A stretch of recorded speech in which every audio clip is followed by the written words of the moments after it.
Oke, Assalamualaikum warahmatullahi wabarakatuh dan selamat malam, salam sejahtera. Sebelum kita berbicara lanjut malam ini secara santai bersama dengan tetamu istimewa kita, khususnya akan bercerita mengenai tajuk yang saya rasa sangat penting untuk kita bilang orang dengar dan ilmunya boleh digunakan insyaAllah dan bermanfaat kepada kita semua. So sebelum itu saya rendah hati mengucapkan salam Christmas lah kepada semua rakan-rakan di Klub Basker Universiti Malaysia Sabah dan juga siapa pun ataupun mata-mata yang melihat pada malam ini sama ada di dalam room maupun di luar tingkap, saya ucapkan jutaan terima kasih kepada anda semua kerana sudi malam ini kita bilang orang bersharing lah, kan bilang orang sharing is caring. So saya yakin orang yang ataupun tetamu macam semalam juga saya rasa sangat teruja sebab orang ataupun tetamu istimewa kita yang akan bercerita mengenai tajuk yang akan kita kupas pada malam ini bagi saya sangat istimewa dan pada saya secara jujur adalah orang-orang yang antara orang yang saya anggap sebagai hebat dan berpengalaman insyaAllah. Jadi inilah masanya untuk kita bilang orang mendengar pada sisi pandangan setiap jemputan ataupun tetamu kita agar apa saja yang kita perolehi pada malam ini akan mendapat manfaat sebaik-baiknya dan ilmu ini boleh digunakan khususnya kepada adik-adik Klub Basker Universiti Malaysia Sabah maupun klub-klub organisasi pelajar yang lain di Universiti Malaysia Sabah dan juga mereka yang sedang melihat rancangan Keboom's Corner kita pada malam ini. So sebelum saya memulakan bual bicara kita untuk mengupas tajuk pada malam ini iaitu berkenaan dengan asas pengurusan studio rakaman, izinkan saya sekali lagi seperti kebiasaannya memperkenalkan diri saya. Saya Abdul Hadi bin Abdul Hamid ataupun juga dikenali sebagai kalangan ahli Klub Basker Klub Basker Universiti Sabah menyapa saya sebagai Abang Jo. So tidak kisah dan tidak masalah. Yang penting ialah bagaimana kita berkomunikasi dengan baik dan berkualiti. So ini selaku penasihat Klub Basker Universiti Sabah pada malam ini saya bilang orang tidak bersorangan. InsyaAllah kita akan sebentar lagi mendengar ataupun berkenalan dengan lebih lanjut dengan tetamu istimewa kita malam ini.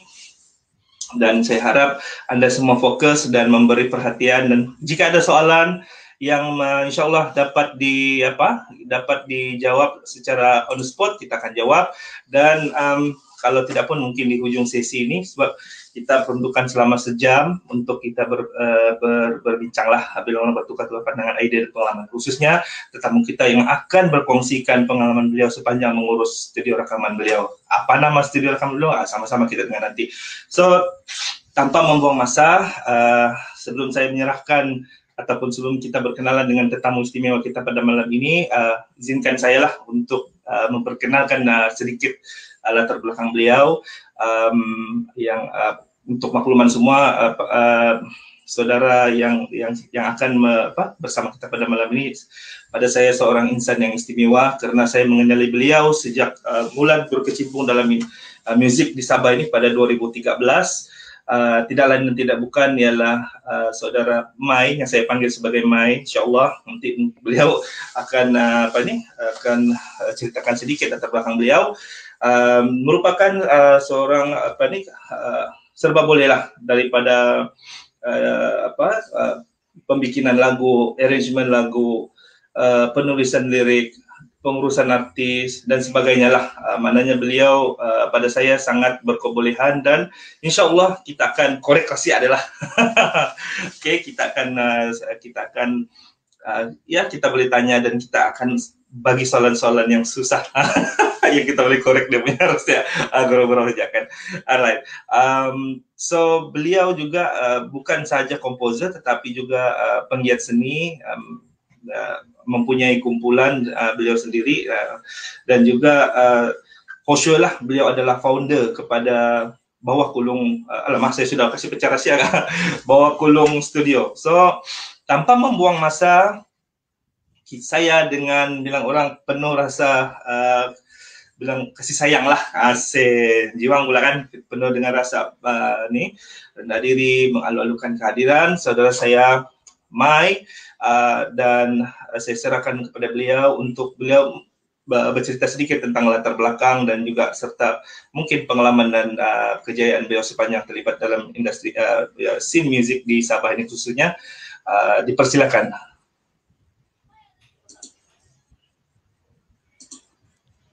Assalamualaikum. Waalaikumsalam. Mai, apa kabar? Alhamdulillah, baik. Jo, oke kah? Oke, sehat.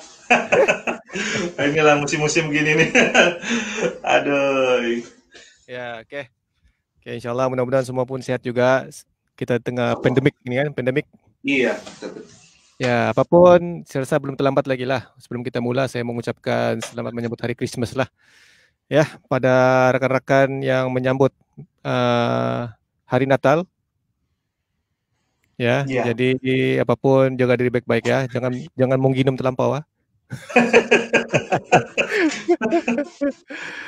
Oke, pada yang baru menonton nih, seperti Joe sudah beritahu tadi, malam nih kita akan berkongsi lah, kan? Berkongsi ilmu Allah sebenarnya, ya. Insyaallah. Jadi itulah kita berkongsi ilmu yang dianugerahkan nih tentang asas ya Jo. Iya, betul. Asas pengurusan studio. Oke. Jadi latar belakang Bawah Kolong Studio, actually sebelum saya mula mula buka studio, saya bergiat dalam bidang seni dulu. Saya pun heran kenapa gambar saya balik-balik hilang ya. Oke. Saya start dengan main musik dulu. Oke, lepas tu pada masa yang sama dalam saya bermain musik, saya kumpul juga ilmu lah untuk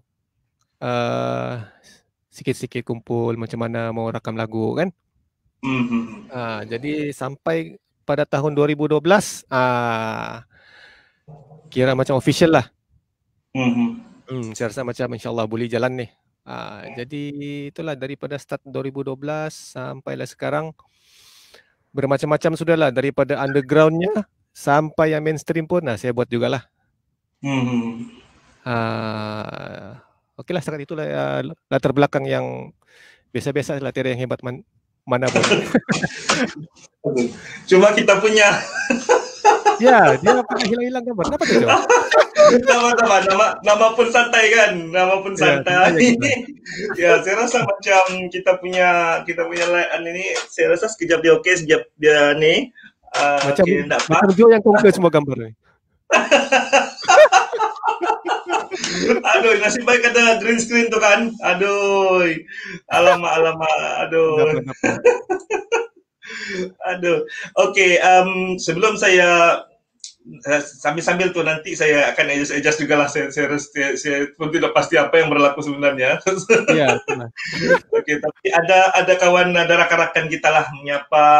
Ada ni saudara Samir, tajuk yang baik dia bilang. Okey, dan Syafiq dia bilang tu. Dan Arzi pula dia bilang support. InsyaAllah kita akan jemput Arzi esok giliran dia untuk kita kongsi korek ilmu dia. Okey. Okey, saudara Mai, sepanjang terlibat dalam pengurusan bilang orang ialah menghasilkan karya ini, boleh share berapa banyak sudah lagu ataupun kejap dia okey. Dia kejap dia okey. Mungkin lain kot. Lepas tu mungkin berapa banyak mungkin kalau boleh di-share karya yang bukan saja hasil tangan dari yang saya maksudkan dalam proses pembikinan tu bermula di studio Bawah Kolong. Berapa dan mungkin boleh di-sharekan lah pengalaman sepanjang menyediakan menghasilkan lagu-lagu di studio sendiri. Berapa apa tu Jo? Berapa harga itu? Boleh juga. Berapa jumlah? Oke, actually saya banyak sudah rekaman yang telah dibuat lah di dalam studio nih. Oke, daripada bermacam-macam genre. Oke, nah ada sudah orang cakap dan nampak muka. Aduh, lain kita malam nih macam dia mencemburui. Iya, dicemburu dengan kita nih. Oke, banyak juga karya yang tercipta di sinilah daripada genre macam-macam lah. Dari bahasa Melayunya, dari macam dangdut rasanya belum ada lagi lah. Dangdut belum. Dangdut belum ada lagi. Insyaallah mungkin Joe mungkin boleh bikin. Oke. Aduh. Bermacam-macam lah, lebih ada rocknya, ya. Rock, lepas tu ya modern rocknya, oke. Lepas tu rasanya macam nasyid moden ada. Nasyid moden, lepas tu irama Malaysia, tapi irama Malaysia bukan yang pure irama Malaysia lah, dia moden jugalah. Campur lah, macam contemporary lah. Oke, lepas tu paling macam-macam lah, saya dah ingat lah Jo, tapi banyak sudah lah. Iya, tapi gambar tidak lah kan. Tapi tak apa kita satu aja. Aku pun tengah mencari apa sebenarnya apa yang berlaku sebenarnya ini. Kenapa kita happy lah kan sambil kebetulan cuti juga. Mungkinkah disebabkan oleh green screen ini yang ini? Mungkin lah. Aduh, tak apa. Oke, dapat kita teruskan sambil saya menyeting. Oke, macam nih kita punya sahabat Rodi Sofa, dia bilang alamak ini dia bilang mana visual nak nampak. Alamak. Aduh, tak apa, kita coba sedaya upaya kita. Mungkinkah disebabkan nih oleh, saya rasa mungkin dia tengah berkecamuk kali ini. Oke. Alhamdulillah. Nah, dia pandai angin-angin Jo. Saya pun heran kenapa dia ni. Iya, saya rasa mungkin daripada dia tidak mau diganggu kali ya. Oke. Hilang lagi. Dia pandai pindah-pindah. Saya pun heran lah ni kenapa. Iya. Oke, apa? Sambil kita nih kan. So bila dikongsikan tadilah karya-karya yang pernah dihasilkan ialah hasil tangan khususnya di studio sendiri kan, di bawah Kulung Studio. So sebenarnya apa cabaran sebenarnya kalau Mai boleh ini kan, sebab mengurus studio ini bukan satu perkara yang mudah. Ya saya sendiri pun secara jujur since 2000 saya rasa saya pernah terjebaklah 2014 di saya punya nih lokasi saya sendiri di Papar. Coba untuk berusaha untuk memahami dan seterusnya bermacam-macam lagi lah. Tapi pada akhirnya memang saya rasa saya punya niche itu ataupun saya punya passion itu bukan kepada benda-benda atau subjek ekonomi, subjek seni yang lain lah. Oke, so boleh Mai boleh share lah mungkin dalam proses untuk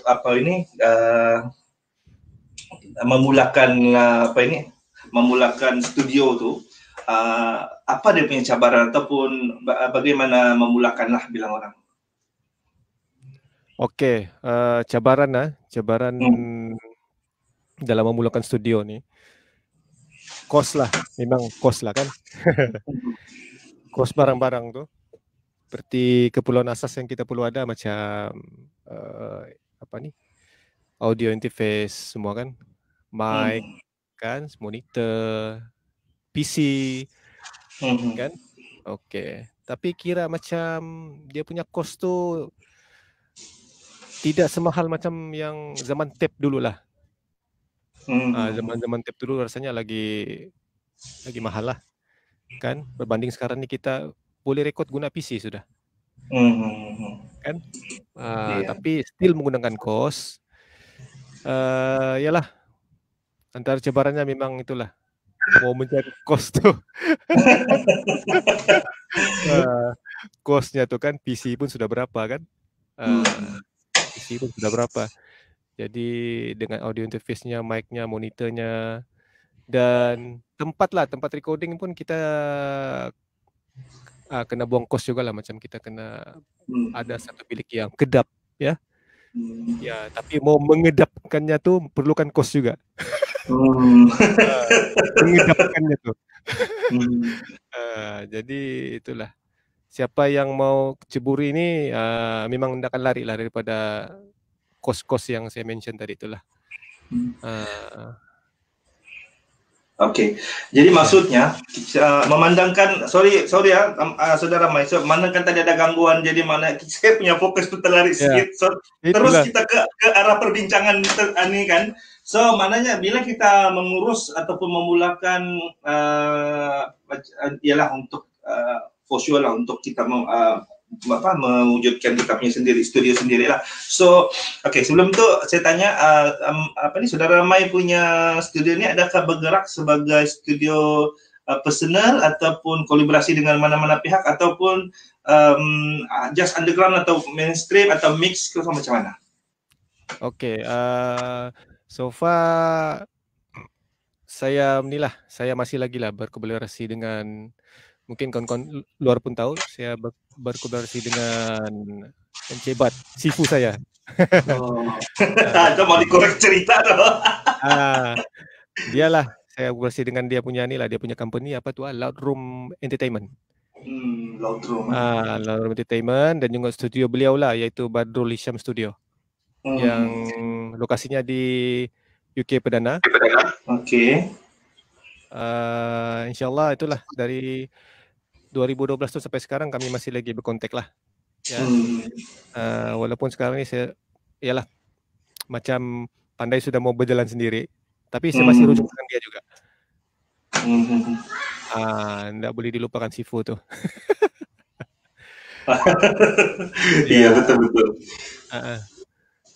So maksudnya untuk kita memulakan menubuhkan kita punya studio rakaman sendiri, for sure lah, satu kita kena ada bilang orang persiapan dari segi fizikal lah, maknanya modal fizikal lah, maknanya kita kena ada pada teknikal seperti interface, kita ada bilik dan sebagainya yang kita perlu mungkin renovate dan sebagainya lah kan. Dan yang kedua mungkin dari segi kita bercerita pasal pengurusan studio ni, bilang orang fizikal lah, maknanya kita boleh masuk ke dalam, kita boleh duduk, kita boleh buat kerja kita, ada workstation kita. Jadi untuk kita bekerja di dalam bilang orang dia punya interrelated dia di antara physical dengan, iyalah for sure lah, macam saudara Mai cakap tu perlu ada komputer semua, so software itu bang. So mungkin boleh cerita. ini itu dia punya trik kan, tricky kan, coba apa software dia pakai ini. Oke. Boleh saudara Mai boleh share? Oke, boleh insyaAllah. Oke. Kalau kita ada barang-barang ni semua, kan, saya lupa juga mention, kita kena ada ilmunya juga untuk macam mana mau pakai barang ni kan. Nanti kalau kita letak depan sudah beli semua, dah tahu pula macam mana mau pakai ni kan. So macam saya tiada kelas formal. Saya bermula dengan ni lah, berjumpa dengan kawan-kawan kan, belajar dengan diorang, ya, bertanya sana sini. Lepas tu lagi biasa tengok YouTube. Lepas tu saya rasa macam terlampau dahaga lagi. Saya jumpa lah dengan Cebat kan. Tapi masih lagi nak cukup. Masih haus lagi ni. Lain macam dia bunyi. Masih haus ilmu lagi ni. Okey. Rasanya kejap dalam tahun 2017 kah? 2017-16 macam tu. Cik Alfa Putih dia ada buat satu kelas. Kelas Steinberg lah untuk asas recording kan. Jadi saya nekat lah untuk ke Semenanjung untuk belajar. Secara formal lah. Itulah pertama kalinya saya belajar secara formal, dan memakan kos sendirilah pasal dia di Semenanjung. Mau ndak mau pergi sajalah. Mau ndak mau pergi sajalah. Ya, jadi kebetulan ada rezeki lebih, jadi saya pergi. Jadi saya habiskanlah dari level 1 sampai level 4. Alhamdulillah settle semualah.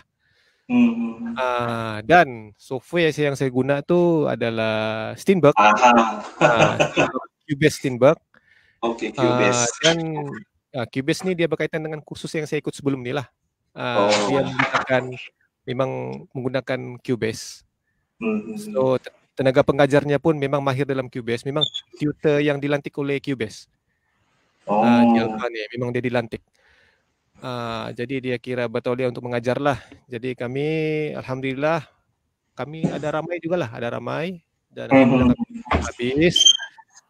Dan kami meneruskanlah penggunaan Cubase ni sampai sekarang.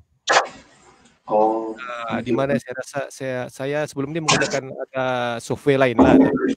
Dengan Cubase ni saya serasi. Saya amat serasi. Semua bagus, semua software bagus, tapi itulah mana yang serasi dengan kita lah kan. So biasa kalau tidak keberatan lah kan, kalau since saudara Mai pun sudah nyatakan tadi bilang mengikuti kursus lah ataupun program yang berkaitan dengan latihan Cubase kan. So mungkin boleh share dari segi costingnya. Adakah ataupun dia sama juga rate dengan mana-mana software atau dia berdasarkan kualiti kah dan sebagainya? Okey, banyak banyak orang cakap kalau pakai ini Do ni bagus, pakai ni bagus kan. Actually kalau bagi pendapat saya lah kan, tidak tahu orang lain lah. Kalau pendapat saya yang pernah guna pelbagai, bagi saya semuanya sama saja. Okey. Tapi yang membezakannya cara penggunaan dia. Mungkin dengan contoh mungkin dengan Joe suka yang ini pasal dia punya workflow sesuai dengan Joe. Okey. Macam tu. Macam saya, mungkin Joe punya tu tidak sesuai dengan saya punya workflow. Saya pula suka dengan Cubase pasal workflow ni sesuai dengan saya. Begitu. Tapi apapun outputnya sama aja semua. Semua pun mau outputnya bagus. Cuma cara kerjanya berbeza. Jadi maksudnya yang penting keselesaan kita untuk menggunakan software itu keselesaan kita menggunakan software yang kita nilah kan, kita rasa kita sesuai, dan akhirnya nanti dia punya output lebih kurang sama jugalah. Ya, betul. Okey. Tapi kan kalau macam mungkinlah bukan rahsia lah kan. Bukan tips lah kan. Sebab satu kita okeylah. Tadi saya setuju. Maknanya apapun software yang kita gunakan adalah based on kita punya keselesaan, apa yang kita rasa flow dia macam mana senang. Dan akhirnya output dia tetap sama dari segi kualiti apa semua. Tetapi selain daripada arrangement, ada item-item yang sebenarnya yang akan berbeza. Walau kita output sama, tapi apa item-item tu yang berbeza? Untuk kita menyedapkan lagi kita punya kena korek rahsia menyedapkan kita punya output lagi. Okey. Kalau tidak keberatan, Sying, halalkan itu. Ya. Kalau macam menyedapkan kalau macam itu mungkin kita memaksudkan ni tentang inilah audio interface tu lah kan. Okey. Apa ni? Maksudnya soundcard lah ni. Soundcard ni memainkan peranan jugalah untuk bagi memainkan peranan jugalah untuk bagi output yang insyaallah baik. Selain daripada Do, audio interface ni dia main peranan lah juga. Okey. seperti yang sifu-sifu saya cakap lah. Oke, boleh share. Garbage in, garbage out. Oke, alamak, dalam tahu maksudnya? Selalu bagi saya tahu begitu. Maksudnya masa kita record tuh sebelum kita proses, yang dia punya raw material tuh kena bagus. Kena bagus, kena bersih. Jadi output pun insya Allah akan bersih juga lah, bagus. Pasal kita ndak boleh expect kalau macam sound tu kita record mula banyak yang bising-bising kan. Outputnya pula cantik. No. Itu yang saya pegang sampai sekarang lah. Sifu saya cakap, garbage in, garbage out. Oke. Maksudnya ada unsur-unsur ilmu di sana tuh yang boleh dipraktikkan. Oke. Ya. Oke. Biasa saya tambah lagi sedikit lah kan. Biasa kalau macam orang dia mungkin yang pertama kali kan dia terlalu macam teruja mau rekod apa semua, dia terlepas pandang benda-benda ni semua. Benda-benda teknikal ni kena pandang jugalah. Kan? Kita punya wire-wire semua ni macam jack gitar apa semua, pastikan jangan ada yang buzzing kah, ada bunyi current kah, apakah. Pasal software dalam recording tu tidak ada benda tu semua. Okey. Ada orang kerja rekod siap dia bilang. Nanti kita so maksudnya sebelum saya tanya ada soalan, kita layan soalan. Daripada Rodi Sofas. Okey. Boleh suggest apa sound card yang sound sedap dan budget? Apa sound card abang mai pakai? Alamak. Sipu tanya Sipu ni. Padahal si Rodi sudah pakai itu. Aduh, come on, jawab. Okey. Boleh saja siapa sound card yang sound sedap dan budget. Okey. Kalau macam saya sekarang ni, yang sound sedap, budget, kalau pakai Behringer pun rasanya okey. Itu yang paling for starter lah, Behringer. Behringer kan? Behringer. Kira budget lah tu. Budget. Kalau ada yang brand-brand lain selain daripada Behringer yang tidak pernah dengar namanya tu, bagus janganlah. Kalau kata Behringer ni insyaAllah dia murah, budget, dan tahunnya memang masih boleh diterima lah. Pasal saya pun pernah pakai. Okay. Apa ni? Sebelum saya upgrade, saya pernah pakai Behringer juga lah. Pasal lama-lama nanti telinga kita akan pandai menilai juga tu sound. Sound ni lain lah. Sound ni lain lah. Telinga kita sudah dia makin adapt kan dengan bunyi. Itulah. Lepas tu sound card pakai sekarang. Wow. Ambil mai. Baca rahsia live. Okey, saya dah pakai dua. Kalau untuk drum saya akan guna inilah Line 6 Tonepot UXF. UXF ni Line 6 UXF. Rasanya dia ni sudah discontinued. Okay. Saya dapat ni pun second sebenarnya. Pasal saya memang cari sudah lama. Pasal dia memang brand ni saya suka. Yang ini khas untuk drum. Dia ada 8 channel. Okay. Kalau untuk yang lain punya macam gitar ke apa, saya guna Audien.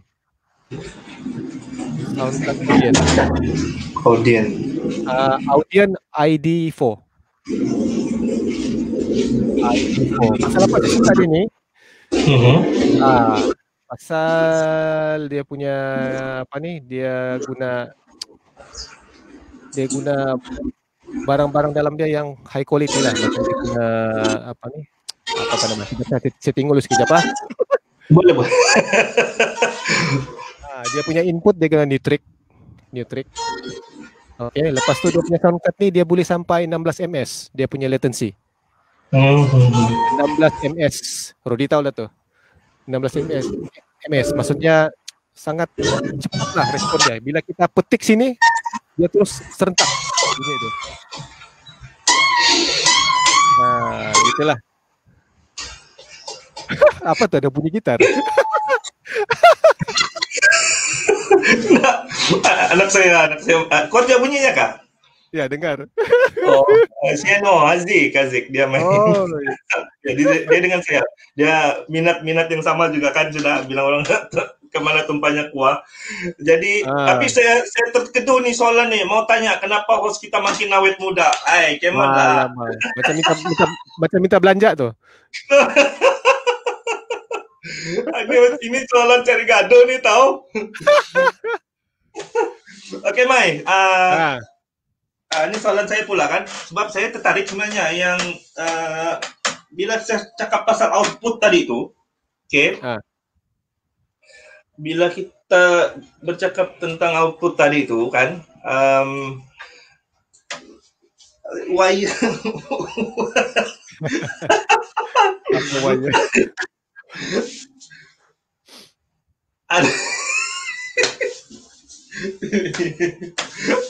Aduh, ada orang rumah teh. Oh ya kak. Alah. Di balik tabir. Habislah. Oke, apa nama dia ini? Bila kita cakap berkenaan dengan output tadi, so Maya dah bagi tahu bahawa kabel apa semua tu mempengaruhi, walau sebagus manapun kita punya interface, kan? Tapi kalau kita tidak mementingkan ataupun mengambil kira kita punya barang-barangan kan, kita punya wire apa semua nih, sebenarnya dia boleh mempengaruhi kualiti itu sound keluar tu lah kan. Maknanya berapa panjang, berapa lama, berapa lama wire digunakan, apa dan sebagainya itu sebenarnya memang mempengaruhi lah. Berapa lama? Macam kalau kita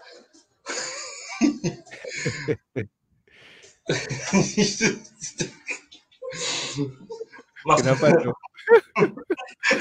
Nggak ada gangguan. Hilang konsentrasi nih. Ada orang rumah sebelah. Aduh, macam-macam lakunan di depan aku nih, Mai. Sudahlah terganggu tadi. Kenapa ini? Jangan dulu. Oke, Mai. Maksudnya sebenarnya tempo masa barang-barang yang support kepada kita punya interface macam wire lah, contoh kan, dan sebagainya, mic condenser dan sebagainya, itu memang akan boleh menjelaskan quality output kita punya nih bunyi studio kita tuh nanti, hasil daripada kita buat recording tuh. Nampak dia sebenarnya barang-barang nih semua kena berfunction dengan baik lah, seperti yang awal saya cakap tadi kan. Okey, sudah. Okey, macam barang-barang kita kan, monitor, speaker, audio interface, kita punya mic, kita punya PC, kita punya cables kan. Semua benda-benda ni kita kena pastikan dia tiada gangguan-gangguan yang tidak diingini lah. Macam bunyi-bunyi crackle apa semua tu kan. Bunyi-bunyi kotor lah. Kita kena pastikan yang diorang ni semua boleh bekerja dengan baik. Itulah maksud saya, macam saya tadi, sebelum rekod kena pastikan dulu. Kena pastikan dulu barang-barang ni semua berfungsi dengan bagus, baru rekod. InsyaAllah kualiti itu akan terjaga, kualiti audio tu.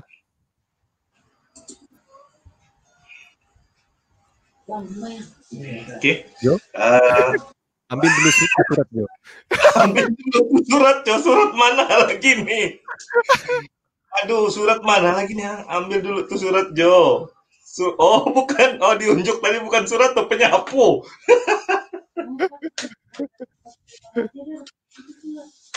Coba dulu itu. Aku tengah live nih. Oke. masalah iklan spotting juga kan, santai aja Aku mau pun. buat iklan juga nih, aku mau makan nih. Boleh. Macam semalam saya minum, apa aja tidak ada masalah. Oke, Mai. Oke, maksudnya benda-benda begitu juga menjadi satu bertubi-tubi soalan tau, Mai. Saya bagi peluang audiens kita menanya lah. Soalan lagi dia bilang, macam mana cara abang main mixing multi track? Alamak. Jadi sengaja nih, dia tahu sudah ditanya. Aduh. Oke ya. Sebenarnya Cik Rodi tahu nih, tapi bagi mereka yang belum tahu, cara saya mixing multi track ya. Siap. Contoh kalau ada 10 track lah contohnya kan. Oke, saya akan mula dengan inilah. Mula dengan kalau drum tuh dia ada multiple track kan. Macam saya biasanya normal saya guna 6 track untuk drum. Untuk recording live 6 track. So saya akan inilah mulakan dengan drum dulu dan juga dengan pasangan dia bass. Saya akan start dengan dulu macam yang Sifu saya ajar. Saya start dengan yang track yang mono dulu. Track mono ni contoh kick drum, bass drum, okay, bass drum, snare, ya, itulah. Saya akan mula dengan yang mono dulu, mono dulu. Baru saya akan, kalau saya rasa ni macam bagi telinga saya rasa macam bunyinya sudah ketat, sudah saya rasa macam okey sudah, baru saya akan pindah pada yang lain lah.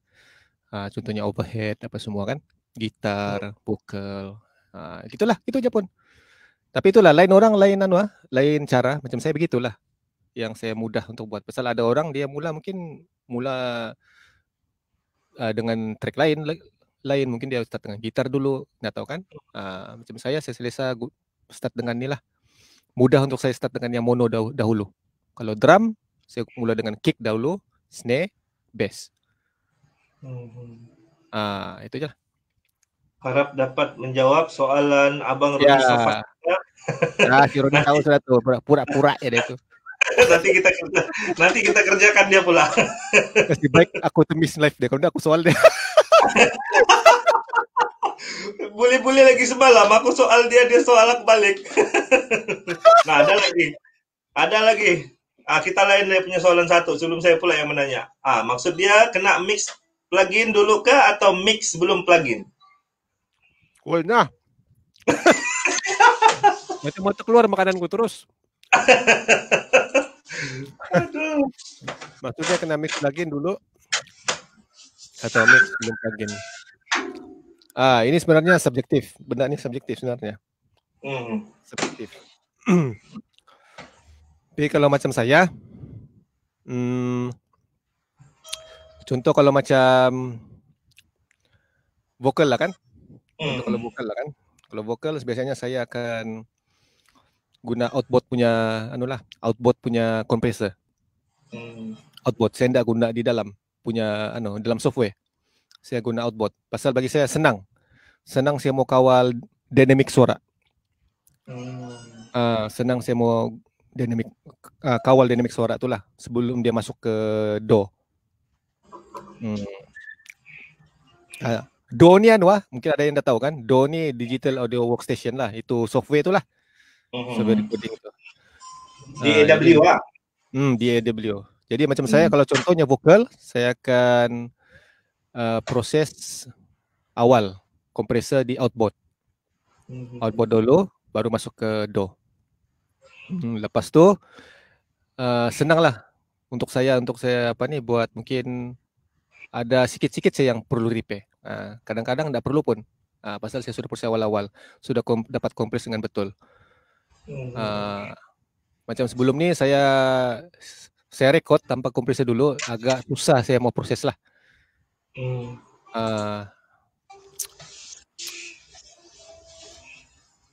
Ya, Jo, itu aja, Jo. Oke. Harap dapat menjawab soalan Cik Rodi. Ya, harap dapat menjawab Pak Bang Rodi. Tapi memang dua-dua sifu lah, dua dari, so saling bertukar-tukar pendapat dan ide lah kan, masing-masing ada dia punya rempah resepi dia. Oke. Ya. Berbalik kepada soalan saya pula lah, saya sudah bagi peluang sudah, kita punya audience dan ya mana tahu ada yang mata memandang 8 orang, boleh juga titipkan lah, mana tahu ada soalan. Tapi sebelum itu saya tanya dulu 1-2 soalan ini pada saudara Mai. Oke. Cerita berkenaan dengan sesi recording vokal lah. Kan dalam kita mengurus studio ini sudah pasti kita juga akan, selain daripada kita akan basically yang kita akan face on penyanyi Pak, Yen.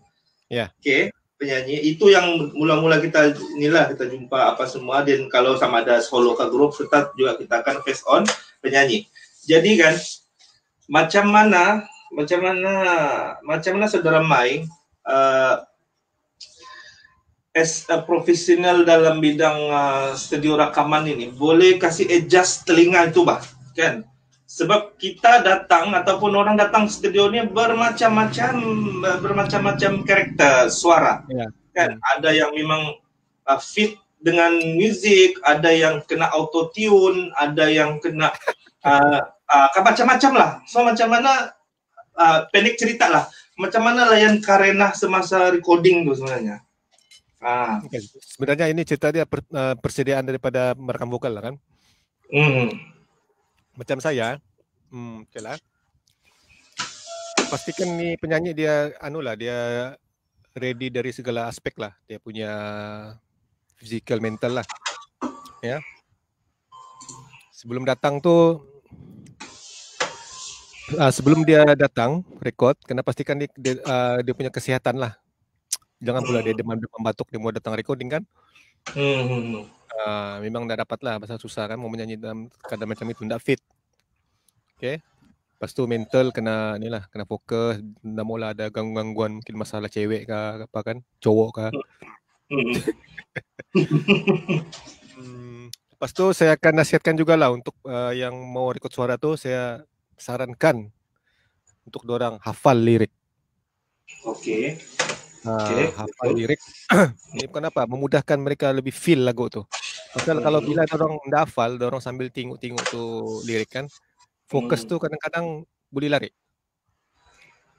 Dia punya feel, mau kasih feel tapi dia sambil mau tengok gitu kan.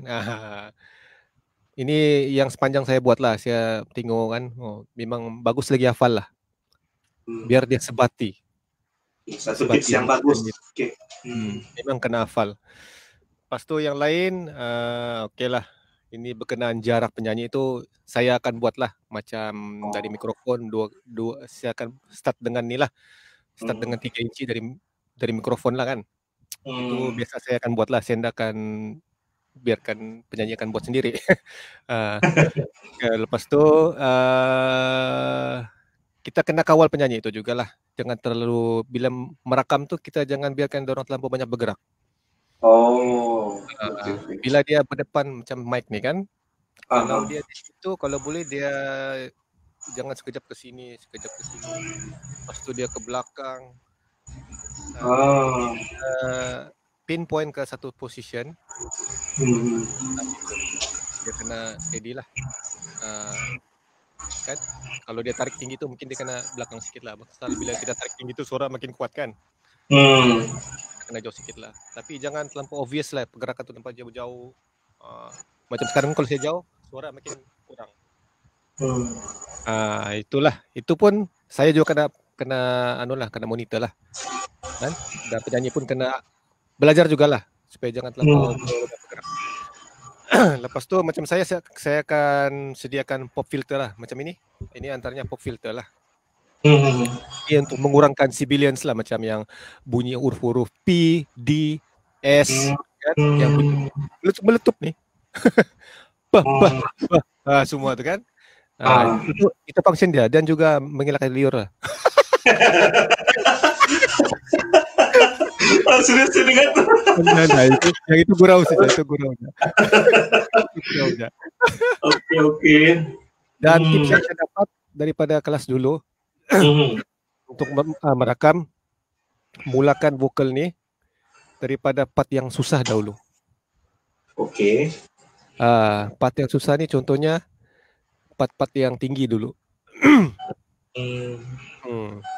Pasal yang si dia begitu secara psikologinya, bila seorang penyanyi ini dia datang dia tengah fresh kan, dia tengah fresh, tenaga masih ada lagi baru, so kita attack dia, kita kasih dia warm up dulu, lepas tu kita attack dia bagian apa nih, bagian yang susah macam chorus yang tinggi-tinggi itu kan, perlu tenaga banyak kan bagian situ, kita push di situ dulu, kita bagian susah dulu, yang senang-senang mula-mula tu kemudian. Jadi kiranya macam dia punya psikologi terjaga lah penyanyi itu. Asal penyanyi ini pun dia kena ada mood juga kan. Kalau mood dia sudah lari, mungkin dia penat kah, dia lapar kan, main peranan semua tu. Jadi saya diajar begitulah dan alhamdulillah memang berkesan. Memang berkesan. Diorang selesa. Pasal yang part susah sudah rekod, cantik sudah. Jadi tinggal yang part senang-senang saja. Macam kita macam kita anu lah jawab soal exam. Kita start yang susah-susah dulu kan. Yang senang betul juga kan. Secara psikologi lah. Banyak main psikologi lah kalau dengan merekam vokal nih. Setengah yang orang record vokal kadang-kadang dia main psycho, dia mungkin ada yang kena maki pun ada. Aduh, iya. Ada yang kena maki, kadang kena marah tu biasalah. Tapi kalau dengan saya cakapnya alhamdulillah saya tidak pernah libat begitu. Tidak pernah lah. Tapi saya pernah nampak depan mata lah. Cara apa nih Sifu merekod memang garang. Dan saya juga salah seorang mangsanya.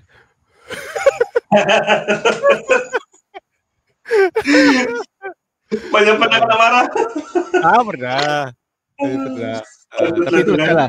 Itu setiap studio cara orang yang bagian ini apa nih yang recording engineer setiap caranya berbeza lah. Pasal semua pun mau output yang bagus kan. Jadi dorong kena coba cari resipi lah untuk macam mana mau dapat output yang bagus dari penyanyi ini. Itulah. Oke. Jadi maksudnya kalau macam Mai dia memang telitilah dari setiap masa kita recording tu, Mai akan memastikan prinsip asasnya recording itu, khususnya dalam recording vokal penyanyi ini memang dia ada dia punya SOP, dia punya guide lah supaya dapat menghasilkan satu yang quality lah kan. Okey, pada Mai kan. Okey. Sebagai seorang pengusaha studio rakaman kan. Lah kedapatan garang jodoh. Aduh, Arsi. Aduh, dia kasih pecerasi aku pula garang, dia bilang aku. Aduh. Garang tuh mesti ada juga, tapi garang-garang manja lah. Garang-garang manja kan, aduh. Okey, Mai. Tengok gara-gara Arzi hilang, lost sudah saya punya soalan. Okey, ada yang do and done silakan, macam sebagai seorang pengusaha lah ataupun Mai sebagai ataupun menghasilkan recording ini lagu ni. Mungkin pada diri Mai ialah ada orang memaki hafal lah, contoh lah ada yang dia humble lah sebagainya. Tapi mungkin ada benda yang kalau semasa recording itu Mai tidak setuju dengan perbuatan begitu. Selain daripada menetapkan kadar jarak lah itu semua mesti ada contoh lah kan, macam kalau saya pun dulu pernah try lah buat recording. Kalau saya tengah buat kerja ataupun macam kita kalau di office lah, kita buat kerja tiba-tiba orang pergi tengok kita gini, belum lagi siap tengok kita, macam kita rasa aduh apa nama dia ni, gangguannya gitu kan. So kalau Mai macam mana? Kalau macam saya lah kan, kalau tengah recording ni kalau boleh saya akan pastikan kena pastikan di macam saya ni kan ke studio ni jangan ada gangguan bunyi-bunyi dari luar lah. Kena tengok dulu apa semua macam dalam kan saya di kira macam home studio kan. Akan bagi tahu orang rumah, okey, jangan buat bising dulu tengah buat recording. Okey. Lepas tu kalau macam yang penyanyi-penyanyi ataupun yang siapa yang mau datang record tu, saya akan pastikan orang silentkan handphone. Oke, oke. Itu tips yang paling bagus. Pasal kita nama tiba-tiba pula tengah sedap pula dia menyanyi, tiba-tiba ada bunyi telefon. Kelakar. Sudah. Sudah. Baru dia buat bukan selalu dapat kan, tiba-tiba pula sedap. Dan itu pula ada bunyi telefon. Sudah kacau. Kan. Jadi itulah antara SOP yang penting juga lah, elakkanlah. Macam telefon ni kalau boleh silentkan lah. Vibrate. Pasal kita nak mau tiba-tiba pula, sana pula ada bunyi. Macam bunyi cicak lapas semua. Kalau cicak kita elastik ya. Aduh. Oke, saya ini apa Arzi bilang, betul bah, sebab mau kualiti yang terbaik dan menghasilkan lagu-lagu yang bagus. Yes. Arzi ini pun sifu juga nih. Dia ini pun salah seorang yang antara yang bilang orang kita akan korek kita akan geledah dia punya ilmu resepi itu untuk kita share dengan adik-adik Basker YMS. Oke, Mai. Bila kita macam sekarang tadi kita bercakap soal teknikal lah, maksudnya macam mana kita menggunakan software dan jarak dan sebagainya kan, tapi at the same time satu part lagi ialah management studio tu, maknanya kita ada kebolehan, kita boleh mengurus, kita boleh membuat arrangement tapi macam mana kita makasih jalan kita punya studio ini bilang orang entrepreneur in music, begitu. Macam mana kita brandkan kita punya studio ni? Mungkin ada tips yang kita mai beli kongsi? Okey, kalau macam saya kan, setiap permulaan tu memang banyak pahitnya lah, kan? Setiap permulaan tu banyak pahitnya. Macam saya dulu juga, okey. Saya buat recording bukan terus bagus lah. Tidak tahu lah kalau orang lain. Kalau macam saya, tidak terus kita dapat yang kita mau. Kita memang akan lalui banyak kesalahan. Tapi dengan banyak kesalahan itulah yang akan mematangkan kita dalam recording. Itulah yang saya dapat kongsi lah. Saya punya pengalaman banyak mengajar saya untuk untuk kita lebih macam ini kena buat yang lebih bagus lagi nih. Jadi jangan pernah merasa puas dengan apa yang kita berhasilkan. Kalau macam saya akan merasa puas dan tidak pernah merasa bagus. Bila kita rasa sudah bagus, rasanya bagus, stop lah recording. Betul. Ya, pasal kalau sudah bagus, rasanya anda perlu sudah buat recording. Saya akan terus belajar. Pasal teknologi ini dia semakin berkembang kan. Jadi kita umpama gelas kosong. Sentiasa macam umpama gelas kosong. Kan? Macam itulah saya. Jawabum gitu jatuh. Saya dulu betul terang kok, Mai. Aku pernah macam Mai pun tahu kan, pernah try lah untuk involve bilang orang dalam bidang buat arrangement dan sistem semua, tapi saya not my niche lah bilang orang. Mungkin ada benda side yang seni yang lain yang saya lebih mungkin selesa kan. So that's why saya rasa perkongsian begini sangat bagus sebab mungkin selepas ini saya ataupun rakan-rakan yang lain ada motivasi, mungkin rupanya gini begitu kan. So dulu mungkin saya pun terus terjun lah, ini bilang orang coba, tapi rasa memang tak boleh angkat tangan juga, pergi fokus satu benda yang lain pula.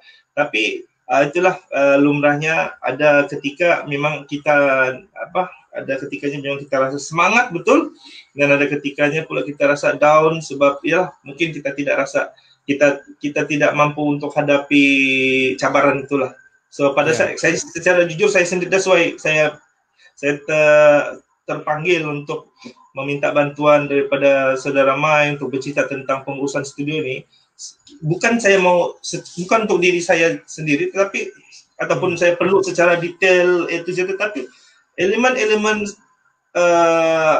elemen asas tu mungkin dari segi motivasi, peralatan sebenarnya boleh meningkatkan ataupun memulihkan semula semangat dan sebagainya. Siapa tahu kan? Dan mungkin di kalangan adik-adik kita mungkin berminat, akan kontak direct terus dengan Saudara Mai. Oke? Tidak masalah, insyaAllah. Alright. Kita ada lebih kurang 5 ke 10 menit lagi sebelum kita tamatkan sesi kita pada malam ini. Tapi ya, itulah maksudnya bila kita sembangkan memang banyak benda yang kadang-kadang this is the real world, bahkan bilang orang masa itu tidak nih kan. So kita kena hargai masa. So itu bilang orang dalam konteks pencarian ataupun perkongsian ilmu ini, kalau bercakap sampai bila-bila pun dah habis. Saya banyak pengalaman. Bayangkan daripada berapa Mai terlibat dalam ni? 2000 berapa? 2000?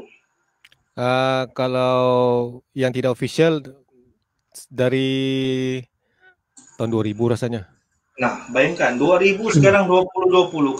Kalau saya berpeluang untuk kurik sampai kan tidak ada masa kita. So itu yang saya cakap sangat sejam dah cukup. Dan itu yang saya tekankan kepada ahli kelab basket. Jangan sombong, jangan kita bilang orang mudah lemah semangat, patah semangat. Kita ni baru dicakap sikit, baru digerdak sikit, sudah takut, kan tidak ada confident level. Tapi sebenarnya inilah yang kita mau. Kita belajar daripada orang-orang yang merasai susah dan senang, susah pahit semua segala macam, sampai ke tahap begini. So dengan adanya program begini, kita harap dorang tambah lebih bersemangat. Sebab dorang ni kebanyak graduan MS, kita pelajar MS. So mungkin walaupun dorang bukan pelajar seni apa semua kan, tidak semestinya. Tapi mungkin ini ada satu cabang yang dorang boleh sebagai dorang punya kerja yang mungkin kita tidak tahu kan. Bila dorang ada rasa berminat, macam Mai tadi, Saudara Mai, tidak ada pun pembelajaran secara formal pada awalnya kan. Tetapi oleh kerana minat dan juga kemahuan yang tinggi dan juga kena dengan orang-orang yang tepat dan persekitaran yang betul, insya-Allah boleh berkehadapan kan. Okey. So saya punya soalan seterusnya 1-2 soalan lagi lah daripada saya. Ya. Okey. Kalau Mai dibagi pilihan lah kan, dibagi pilihan. Alamak. Kalau Susah ni pilih-pilih. Okey, kalau Mai dibagi pilihan lah. Antara mengurus teknikal lagu ataupun mengurus pengurusan studio, mana yang lebih Mai prefer? Ataupun kedua-duanya, kenapa? Okey.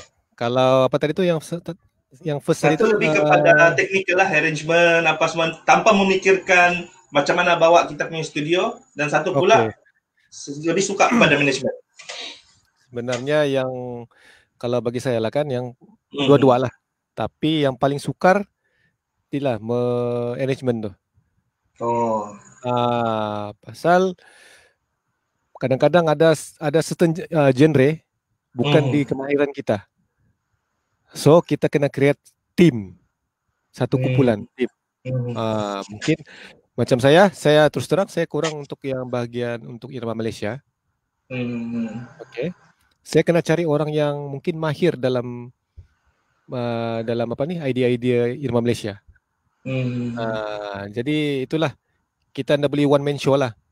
Maksudnya kita kena akur pasal kita ni ada certain genre yang kita tidak boleh buat. Okey.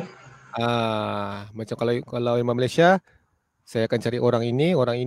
Okey, kamu cuba, saya ada melodinya, tapi saya tidak pandai bermain alat tradisional ni. Kamu boleh record untuk saya. Akan ada satu rundingan lah di situ. Begitu. Dan participan memang susah sebenarnya. Susah. Betul. Memang susah. Tapi kalau dari untuk yang bab pengurusan studio, itu bagi saya insyaAllah setakat ni tidak ada masalah lah. Tidak masalah.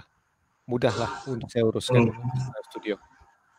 Arrangement, saya rasa memang rata-rata memang terasa tercabar dengan kalau yang ni arrangement ni memang susah.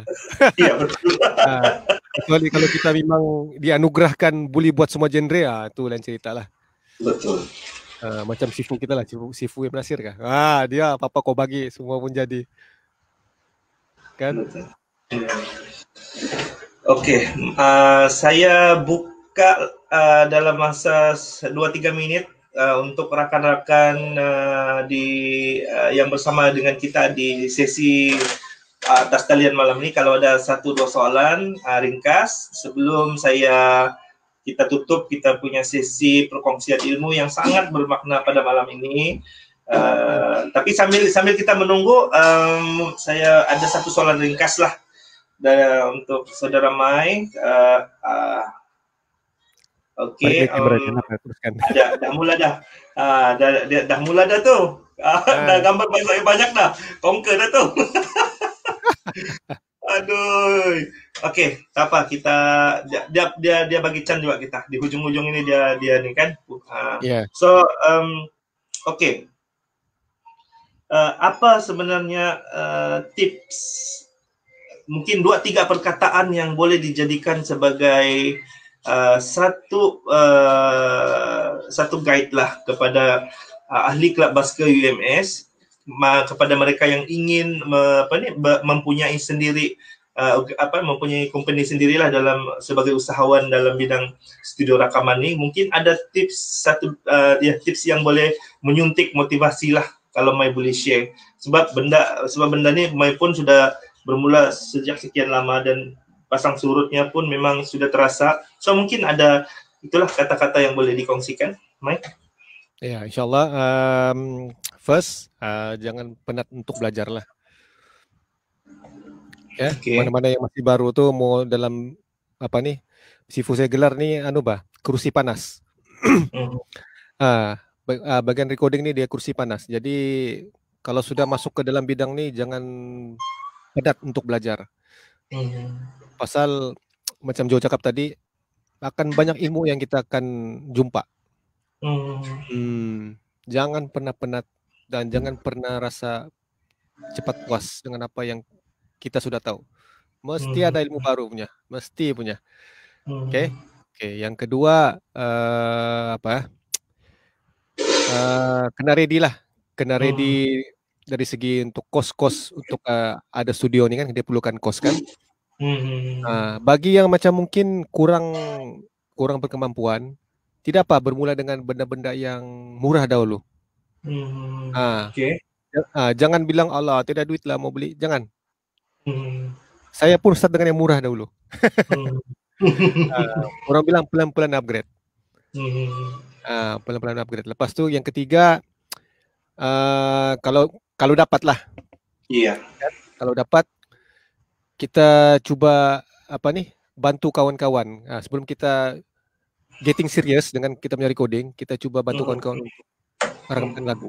Offer dengan dorang buat. Lepas tu kena beranilah, suruh dorang komen macam mana hasil saya, okey kah tidak, apa yang kurang dengan audio yang saya rakam ni.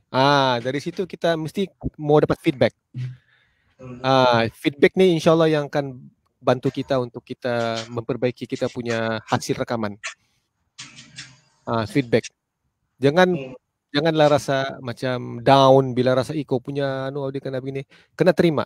Pasal kita mau menghasilkan karya yang bagus di masa hadapan. Benda-benda inilah yang kita kena lalui.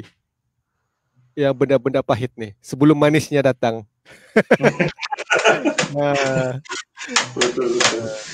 Itulah antara 3 tips lah yang saya ingat lah untuk bagi tahu. Okey, terima kasih Mai. Saya rasa sebelum saya rumuskan, saya rasa kita tengok dulu. Okey, ada satu komen daripada sahabat kita tadi, Arzi. Terbaik perkongsian malam ini dan bermanfaat. Alhamdulillah, mudah-mudahan boleh digunakan untuk semua yang mendengar atau melihat sama ada semasa atau selepas. Okey. Apa yang sebenarnya yang saya rasa banyak, walaupun kita berseluruh santai dan bila orang macam-macam lah kita lalui sepanjang tempoh sejam itu, sebenarnya sampai gambar pun monopoli kan. Satu perkara ataupun satu benda yang sangat bukan satulah, tapi saya boleh kasih relate lah kan. Satu ialah bilang orang, apapun yang kita buat, Sebab asas kepada apapun pekerjaan yang kita buat sebenarnya kesediaan kita. Adakah kita benar-benar bersedia? Ialah tidak kira sama ada kita bermodalkan kecil ataupun menggunakan instrumen output apa-apa peralatan dan sebagainya dalam murah dan sebagainya dan dan mungkin kekurangan modal dan sebagainya. Tetapi yang penting kita bersedia dan minat. Oke. Yang keduanya ialah bila kita melaksanakan ataupun mahu menceburkan diri dalam bidang usahawan muzik nih, khususnya sebagai manager lah, founder kepada ini studio mana sendiri, tidak kira sama ada home studio ataupun mungkin ke lebih peringkat yang lebih mainstream dan sebagainya, ialah dari segi kita punya komunikasi lah, kita punya networking itu. Tidak boleh kerja sendiri. Betul kan, Mai? Maknanya kalau kita bergerak silo, kita bergerak sendiri, ataupun kita merasa kita ini sudah bagus, atau kita merasakan diri kita ini sangat kerdil, ataupun kita ini rasa macam tiada, so tidak kemana kita punya way forward, way forward kita tuh bahkan. Betul. So itu saya rasa selain daripada yang banyak yang dikongsikan oleh Saudara Mai. Tadi saya sangat bilang orang sangat berterima kasih lah. Mudah-mudahan semua itu apa jua yang dikongsikan itu menjadi satu suntikan motivasi kepada pelajar-pelajar UMS. Dan mungkin sebelum kita tutup kita punya sesi, Mai, ada kata-kata akhir untuk kita punya pelajar ni klub ahli klub basket Universiti Indonesia Sabah, Mai. Sepatah dua kata, Mai. Okey, nama singkatannya KEBUMS, KEBUMS. Iya, KEBUMS. Okey, kepada ahli-ahli KEBUMS, jadi apapun saya doakan kamu, apapun yang bidang kamu ceburi, okey, mudah-mudahan akan membuahkan hasil yang baik. Dan semoga satu hari nanti kamu akan mencorakkan lagi industri seni khususnya di Sabah ni lah, kan? Pasal macam kita ni Jo, kita pun berumur sudah. Kan? Betul. Kita perlukan pelapis-pelapis. Betul. Pelapis. Jadi insyaAllah mudah-mudahan yang mendengar ni mungkin kita dah tahu mungkin diorang yang bakal melapis kita ni nanti. Kan? Pasal itulah diorang lah. Semoga apa yang kamu ceburi akan memberi hasil yang baik lah untuk industri seni kita di Sabah khususnya. Yeah. Okay, Mai. Alright. Yeah. So, akhir kalam daripada saya mewakili bilang orang sebagai penasihat klub basket UMS dan juga mewakili klub adik-adik kita lah, klub basket UMS, mengucapkan jutaan terima kasih kepada Mai yang saya anggap sebagai saya punya saudara sudah ini sebenarnya. Kan saudara perjuangan dalam bidang seni ini. Banyak kisah-kisah kami sebenarnya, sangat banyak kisah-kisah kami bersama nih. Jadi itu yang saya terpanggil untuk beliau berkongsikanlah ini. So saya memohon halalkan ilmu ini kepada pelajar dan kepada diri saya sendiri juga. Mudah-mudahan ilmu yang bermanfaat ini dapat digunakan sebaik-baiknya kepada mereka, walaupun bilang orang pada as a basic of how to manage the studio lah, studio rakaman. At least adalah bilang orang guide yang boleh memberi mereka sebagai satu ruang untuk berfikir, muhasabah dan mencari idea-idea untuk orang lebih caknalah dengan apa yang mereka lakukan. So itu saja daripada saya. Kalau ada tersilap kata, tersilap setting macam sekarang ni, saya kongkar semua ni. Tersilap setting dan semua ketawa ya. Ada je muka aku di belakang tu. Saya minta, ya betul ada. Okay. Saya mohon maaf banyak dan saya doakan semoga Mai akan terus sukses dan juga berjaya di masa-masa akan datang dan menghasilkan karya-karya yang berkualiti dan boleh memenuhi cita rasa halwa telinga pendengar yang mengikuti perkembangan Bawah Kulung Studio. Terima kasih, Mai. Assalamualaikum warahmatullahi wabarakatuh. Thank you, Mai. Waalaikumsalam warahmatullahi wabarakatuh.